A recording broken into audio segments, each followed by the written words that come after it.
بيكم في حلقة جديدة من سيف مايند بودكاست. الفترة الجاية قررت إن احنا نتكلم عن العلاج بالفن أو الفنون التعبيرية دانس ثيرابي، كل ما هو له علاقة بالفنون. نفهم أكتر هو إزاي ده ممكن يريحنا وإزاي ممكن نتعافى بالفنون. ضيفتي النهاردة سماح هتكلمنا عن العلاج بالفن ورحلتها معاه. أهلا بيكي يا سماح. اهلا بيك يا ماسر. ازيك؟ الحمد لله بخير. احكي لنا بقى كده ازاي ابتديتي رحلة العلاج بالفن؟ رحله العلاج بالفن دي بدات من زمان، من مم. 2015. كانش حد لما يعرف حاجة لا طبعا. ما كانش حد يعرف حاجه، بس لما اكتشفت ساعتها التالنت بتاعتي وطلعت ليها علاقه الارت مع الثيرابي. وكان ده بالنسبه لي تشالنج كبير، يعني هعمل الاثنين دول ازاي مع بعض يعني. فكان دايما عندي تساؤل، يعني اللي بيحب الاحمر اقول له يبقى انت شخصيه قويه، واللي بيحب الاصفر يبقى انت شخصيه مرحه، زي كده الحاجات اللي بتنزل على النت. وبعدين لقيت انه يعني لا، يعني ده دايجنوستيك قوي، الشخص ازاي. تحليلي زيادة كمان، بالظبط. وحاجة تخوف اللي قدامك، اللي هو انا هاجي هبقى اون سبوت، انت كل حركة كل لون هستخدمه هتقولي لي انا عندي حاجة، انا مش طبيعي. بلس ان فدي انت نقطة مهمة. مش معقوله شغلتي هتبقى بس ان انا بحط ليبل للشخص صح. يروح بيه. اكيد مش كده، اكيد هو محتاج يكون افضل، محتاج يكون يعيش حياته بشكل مثلا مريح اكتر، يستمتع بحياته، يقلل الضغط اللي جواه. فكان ده عندي تشالنج كبير ان انا اشوف اللينك دي اجيبها ازاي. مم. قعدت كتير ادور على النت، فكنت بدور من حته الكولر ثيرابي، لان انا كنت اللي عاجبني اكتر او اللي كنت متبحره فيه اكتر التلوين. بس يعني ايه color therapy اصلا؟ انا لما اكتشفت التالنت بتاعتي كانت الصحه النفسيه بالالوان، فكنت بدور على الكالر ثيرابي يعني. اوكي. ف قريت بقى كتير ازاي القدماء المصريين زمان وكانوا بيستخدموا الانوار، يلونوها بشكل معين ينزلوها على الشخص، لو الشخص معرفش عنده ايه، لو عنده مرض ايه يسلطوا عليه ضوء مم. احمر، يسلطوا عليه ضوء ازرق. طب انا مش هعرف اعمل كده يعني. برضو كنت برضو تساؤلات لغايه قعدت فتره، لغايه ما اكتشفت ان المسمى نفسه انا محتاجه اللي هو الارت ثيرابي. يعني طول مم. الوقت بدور على الكالر ثيرابي، فبيجيب لي الحته بتاعت الكالرز. ايوه. لغايه ما حصل لي بقى الشيفت بتاع الارت ثيرابي ده، لقيته بقى بحر يعني. يعني عايزه اقول لك ان انا اتعلمت من على النت حاجات كتيره جدا، وشفت ناس كانوا بره بيعملوا السيشنز دي، وازاي يعملوا ورك شوبس جماعيه، وكنت باخد مم. منها واسجل واذاكر واشوف بيعملوا ايه وايه الاكتيفيتيز اللي بيعملوها، وكنت فعلا بستخدمها. كله بالفيجوال ارتس. بالظبط. اوكي. بالظبط كله بالفيجوال ارتس، لغايه بقى ما بدات ادخل سنه سنه ان انا يعني عايزه كمان تول دايجنوستيك معايا، يعني ده اوكي يعني يو كان هيل الشخص من الحاجات اللي جواه، بس انت عايزه دايجنوستيك تول. هنا بقى درست لوشر، اختبار لوشر، ولوشر مم. برضو في الوان. بس ممكن نستنى هنا تقولي لي ايه الفرق بين اللوشر امم وما بين الارت ثيرابي؟ امم يعني لان فعلا يعني انا اسمع عن لوشر من سنين، بس عارفة ان هو مختلف عن الارت ثيرابي، فازاي دمجتيهم مع بعض ولا ده لوحده وده لوحده؟ بصي، الارت او اللوشر نفسه، لوشر تيست ده هو دايجنوستيك تيست. اوكي. تمام. بيشخص الشخص عنده ايه. بالظبط، الأداة التشخيصية مم. بتشخص اللوشر تحديدا ده، لأنه هو نسبة إلى العالم والطبيب النفسي السويسري ماكس لوشر، وهو مم. ربط بين الألوان ونفسية الإنسان، ولقى إن في ارتباط وثيق جدا بين الاتنين. فعن طريق اختيار الألوان في كتيب معين اللي هو اللوشر تيست، بيقدر إن هو يقيس بدقة مشاعره بقى تجاه نفسه، تجاه المقربين، تجاه شغله، ونظرته للمستقبل. وبيبين صراعاته الداخلية، وقد ايه هو الشخص ده بيحب نفسه، قد ايه بيقدرها، قد ايه مقدار الخوف اللي عنده، ايه الحاجات اللي متخزنة في السب كونشس. فهو ده دايجنوزز. لكن انت بقى لما تيجي عايزه تعملي هيلينج وتعملي ترانسفورميشن للشخص، مم. وتساعديه ان هو يواجه مشاكله ويحل يواجه يغير مخاوفه نفسها. الحاجات اللي تشخص بيها. بالظبط. فانت عايزه بقى اللي هو الايه، الارت ثيرابي. قولي بقى.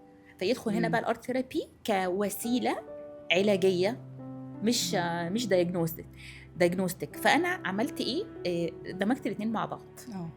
ف يجي الشخص اعمل له لوشر عشان اشوف هو عنده ايه المشاعر اللي انا هشتغل عليها. بعد كده ادخل بالارت ثيرابي، احنا هنشتغل على مشاعر كذا كذا كذا، وانزل بقى بالاكتيفيتيز المناسبه للمشاعر اللي كل عنده اللي محتاجه واحد تتفرغ. مختلف، يعني بالظبط. بتحضري له زي tailored program كده للشخص نفسه. ايوه، بيبقى بقى الاختلاف في ايه؟ مم. في الالوان اللي بتستخدميها، لان انت الالوان اللي بتستخدميها بتختلف في طبقات الدماغ اللي انت بتتعاملي معاها.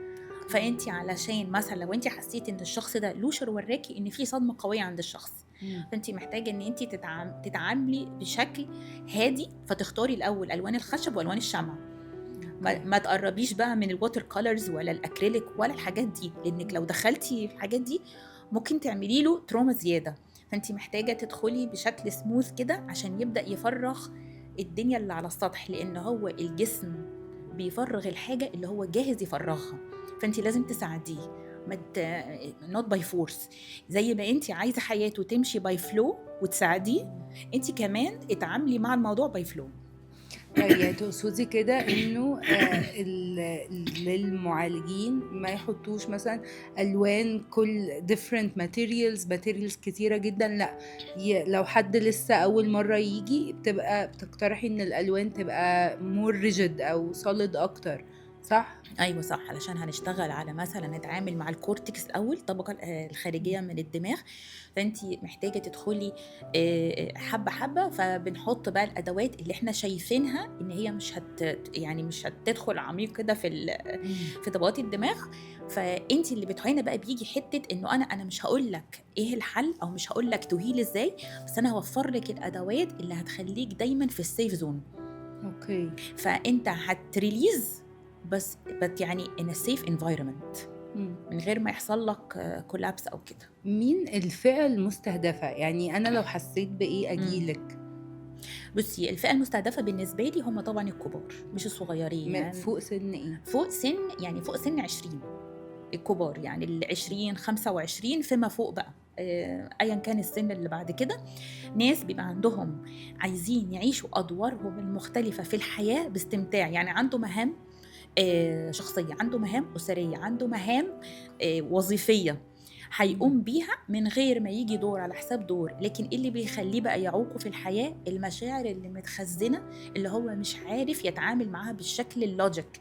يعني هل هو حد بيتعصب كتير، هو عادي عايش حياته بس عنده مشكلة في العصبية مثلا، أو عنده إحساس بالكسل، مش قادر أعمل كل المهام اللي عليا، صح؟ فاهمة صح، صح عنده كده؟ مشاعر متخزنة أيا كان بقى المشاعر، زي ما انتي بتقولي عصبية، كسل. ما هو كسل ده بناء على ايه؟ ممكن يبقى عنده مشاعر بالإحباط، مشاعر ان هو مش كفاية، مشاعر ان هو شخص مش شخص فاشل. فعنده مشاعر متخزنة مخلياه كسلان. أوكي. فاهمة؟ فاحنا بنشتغل على المشاعر دي، لان النهارده انت لما بتلاقي حد مثلا متعصب، فلما بتيجي تقولي له اهدى، ما هو مش هيهدى، ما هو لسه العصبية جوه. فالعصبية والمشاعر دي محتاجة لغة هي تفهمها. المشاعر دي موجودة فين؟ في السبكونشس بتاعنا، والسبكونشس ده ايه؟ اور هول بودي. فالاور هول بودي دي ما ينفعش ان انت تكلميها تقولي لها مثلا ايه الحزن اللي جواكي، لا خلاص ما تحزنيش بقى، try to overcome it. ما هو مش بالكلام، مش هتعرفي تعمليها بالدماغ، بس عايزه لغه بس المشاعر يقولوا تفهمها. ايه يعني؟ لو هم مش هيقولوا اهدي او ما تعيطيش او وات ايفر، ايه الكلمات اللي انت تقترحي ان هم يستخدموها؟ يعني انا دلوقتي قدامي حد منهار، اقول له ايه؟ بصي، دي نقطه حلوه قوي، لان دي اهم نقطه انا بواجهها فعلا مع الناس اللي بيكونوا محتاجين دعمنا. حد النهارده حزين، فقد حد، فانتي تدخلي كده وتقولي له ايه؟ هو في مكان احسن، مش عارف، ما تزعلش، طب هيعملها ازاي يعني هو مش بزراير. انتي كل اللي محتاجه تعمليه انك تحتوي الشخص في السيتويشن اللي هو فيها. واحتواء مش لازم اتكلم على فكره، هواسيه ان انا بس مش لازم اتكلم، اطبطب بس كده. انا لو جيت ولقيت حد طفل صغير بيعيط وزعلان، مجرد ما احط ايدي عليه كده واعمل له كده، خلاص انا احتويته. مش لازم بقى اجبره ان هو يتكلم. احيانا الشخص بيبقى مثقل بالهموم ومش قادر يطلع، فانتي وفري له الدعم. اعمل ايه؟ اسكتي. يعني الصمت ده في حد ذاته أداة قوية جدا تساعد الشخص ان هو يرتاح عشان يبدأ بعد كده يخرج. وما يبقاش هدفي ان انا اديله رولز، ان هو ادخل اعمل رولز او كده، او اعمل اللي انا شايف ان هو مفروض يتعمل علشان انا مثلا سابقك بخطوتين. وانا اوكي. مريت بالموقف اللي انت مريت بيه. طب ما هو ماشي، انت مريت لكن كان عندك فتره عايز تعيش فيها مشاعرك، سيبه مم. بقى يحس مشاعره زي ما انت، ده حقه البشري. بس خدي بالك في ناس ما بتبقاش عارفة أصلا تسيب نفسها تحس. يعني أنا أعرف ناس اتعرضوا مثلا إن حد يتوفى لهم مش عارفين يعيطوا. دي بقى يعني لو تشرح لنا الحتة دي اللي هو هل هي مقاومة، هل هي إن أنا مش قادر أعيش مع الشعور ده؟ هايل، هو ده اللي انت قلتيه بالظبط، هي دي المقاومه. مم. ان احنا عندنا براءه في تفعيل جهاز المقاومه اللي جوانا. ده يعني تعودنا عليه طبعا اتعودنا من واحنا صغيرين صغيرين نكتم يعني. مشاعرنا. مثلا ولد وهو بيعيط، الراجل ما مم. بيعيطش. طب الراجل ما بيعيطش، يعني المفروض ان انا اكتم فساكت. او مثلا انا اجي زعلانه او كده، فانا اقول لك بقى، عارفه نظام بصي العصفوره، او اروح اشتري لك سويتس عشان اطلعك من المود. بشتته بالظبط، فيتعلم ان هو يشتت نفسه بقى بعد كده. ايوه. بالظبط. فبعمل مع نفسي اللي كان بيتعمل معايا، ما هي مم. دي نفس اللي عارفه انت، انا ماشيه بنفس دي التول الطريقه. بوكس اللي معايا، بالظبط، ما عنديش بالظبط. حاجة جديدة. ده مم. حقيقي فعلا. فايه ابقى بقاوم ليه؟ لان انا اتعودت على كده ومش عارف ان ده بيضرني، انا مش عارف ان انا بكبت مشاعر، انا مش واعي للنقطه دي. فكل حاجه اجمد كده، مم. اجمد كده. طب ما هو ممكن يعني حتى وهو جامد، على فكره انا ممكن امثل الجمدان، مم. لكن انا حاسه من جوه انا ايه هي مشاعري. يعني اه. لا يتعارض. لكن انا اكون بجمد بره وعايزه اجمد جوه، طب واللي جوه ده اللي انا ما طلعتوش هيروح فين؟ ما هو هيسمع في جسمي، هيروح مم. فين؟ عايزة أسألك سؤال قبل ما نقفل الحلقة. هو إزاي أصلا المشاعر تبقى متخزنة في الجسم؟ بصي بقى، جسمنا بيسجل كل حاجة. يعني انت لما روحتي دخلتي مكان، والمكان ده كان ليكي في ذكرى مؤلمة، عينيكي سجلت. مم. على حسب بقى، في ناس ودانهم تسجل كلام ما حبوش يسمعوه، مم. ايديهم تسجل كلام، اطرافهم، بطنهم طبعا، الجد ده من الحاجات الرئيسية اللي بتسجل مشاعر كتير.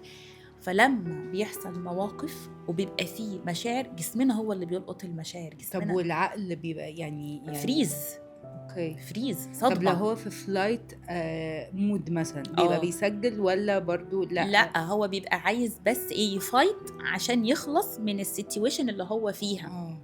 لكن فمش المشاعر مركز عمالة بقى في بالظبط. السيتويشن نفسه، فالجسم هو اللي بيستقبل. وبعدين الجسم بيستقبل كمان على حسب يعني استعداده هو واستقباله هو. ما مم. نقدرش نقول ان حدث واحد هيأثر على مثلا 3-4 بنفس القدر، لا، اوكي. كل واحد على حسب استقباله. فما ينفعش احكم على حد اقول له والله اللي انت مريت بيه ده مش عادي، يعني هين، مش كبير. ما تقدريش تحكمي على كده، هو جسمه سجله كبير. فانت لازم تتعاملي مع اللي تسجل جوه جسمه وتحترمي ده، وتعلميه يحترم ده. مم. لان هو ده انا كده استقبالي. هعمل ايه؟ انا في ناس مثلا فقدوا مثلا حد عزيز عليهم، ناس سجلوه مثلا ان انا فقدت، في حد تاني سجله ترك. يعني ايه؟ مم. مش سجله ان هو فقده، سجله يبتدي هو يزعل اصلا سابني. من المتوفي اللي هو. بالظبط، ده سابني، اه. ده ايوه. سابني، فسجلها ترك. فانت المفروض تتعاملي مع مختلف المشاعر، وما ينفعش تجبري حد يدخل زون مش بتاعته. هو في الزون مم. ده، في الزون دي، فهو هيحترم ده، وانت هتعلميه يحترم ده، وتساعديه واحده واحده اوفركم عشان تخلي الجسم كله يريليز كل المشاعر اللي مخزنها. مم. ما تقولي لنا كده ايه الفرق، او امتى اجي لو انا عايزه جلسه فرديه، وامتى امم اجي في مجموعه؟ كنت قلتي لي ان انت بتعملي اه ورش جماعيه. انا بعمل ورك شوبس فعلا جماعيه، وبعمل برضو برامج جماعيه فرديه. علشان يبقى فيه دعم، وبعمل كمان برامج 1 تو 1، لان اوكي. ناس كتير بيحبوا الوان تو وان اكتر، مم. يعني بيحسوا براحه بيرتاحوا. اكتر. بيبقوا عايزين يقولوا كلام ما يقدروش يقولوه وسط المجموعه، بتبقى اب تو ذم، يعني فاهمه. فانا بعمل الحاجات اللي هي الجماعيه، وبعمل كمان اللي هي الوان تو وان سيشنز، يعني بس بتبقى على هيئه باكجز، عشان اضمن ان الشخص يلتزم. لا، ويوصل لاستفاده. مم. يعني ما ينفعش ان هي جلسه واحده مجرد ما افتح الجرح وما يجيش تاني. بس في ناس يعني ممكن من اول سيشن يبتدي ان هو يفتح حاجة او اه يحس بحاجة، ما هو ده مم. كمان اللي هيخليه يكمل. لا، صح ولا ما انا برضو تفتكري ايه؟ لما اقول له انت لازم تلتزم بالباكج عشان انا عارفه ايه اللي هيحصل، فانا كده إمم. بساعده ان هو يلتزم ان هو مش عارف، مش مجرد ما يحس بشويه ريليف فيقول انا كويس. لا، أيوه انا صح. في جرح فتحته، فاحنا لازم نحترم الجرح ده اللي احنا كل مره هنرفع هنحط إمم. بتادين ونقفل عليه تاني، فلازم نطهره بشكل سليم. أيوه. امم. إمم.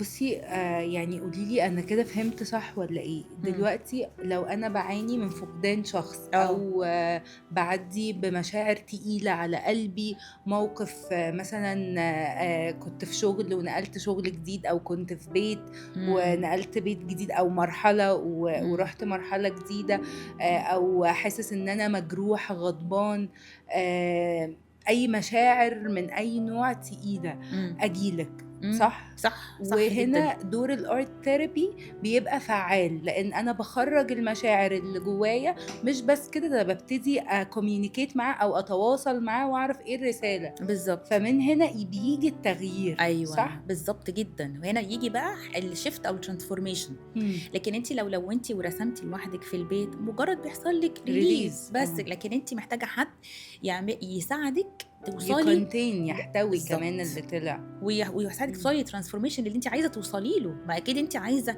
كنتِ في حتة وتعبانة منها، فأنتِ عايزة اللي هو تروحي لحتة تانية وأنتِ مرتاحة وأنتِ مستمتعة بحياتِك، إمم. فبيبقى اللي بيحركِك قوة وحب تجاه نفسِك، مش اللي هو طول الوقت بس أنا عايزة أهدى شوية وخلاص، لأ. بس أنا حتى لو ما عنديش حُب لنفسي آجي لِك ومع الوقت هاوصل لده، بالضبط. صح؟ ما عن هو طريق الألوان، عن طريق إن أنا الأول أبتدي أشيل كل الغضب وكل المشاعر اللي موقّفاني عن حُب ذاتي، بالضبط، مضبوط ما كده؟ هو بقى بالضبط، هو اللي موقّفني عن حُب ذاتي إن أنا باجي عليها ومش عارفة أحبها بالقدر، فلمّا إمم. ألاقي بقى مشاكل والناس كلّها بدأت تعاملني بشكل مش لطيف، وأنا مش حاسة بالحُب اللي أنا المفروض إن أنا أحس بيه، بتبقى هنا دي بقى الشرارة، هي دي إمم. النقطة، ما إحنا ما فيش حاجة بتحركنا اللي هو أنا نايمة كده أقوم الصبح إن أنا أروح بقى أشوف حُبّي لذاتي أو أزوّده، لأ، بيبقى في مواقف بنتعرّض لها وكإنها دي indicator إن إحنا يالّا أنت محتاج إمم. تشتغل على نَفْسك وتشوف جوّه أنت مخزّن إيه. إمم. أوكي، شكرًا ليكِ جدًا يا سماح، بجد استمتعت جدًا بالحوار معاكِ، و وفعلًا يعني دايمًا باسمع إنه المشاعر متخزنة في الجسم، إن واسمع عن psychosomatic، بس أنتِ ما شاء الله قدرتِ إن أنتِ تلمّيه كده بطريقة سهلة وبطريقة مفهومة، فباشكرِك جدًا على الحلقة دي، و ويا رب أنتم كمان تكونوا استفدتوا، وقولوا لنا في الكومنتات أنهي أكتر جزء علّق معاكم. استنونا في حلقة جديدة.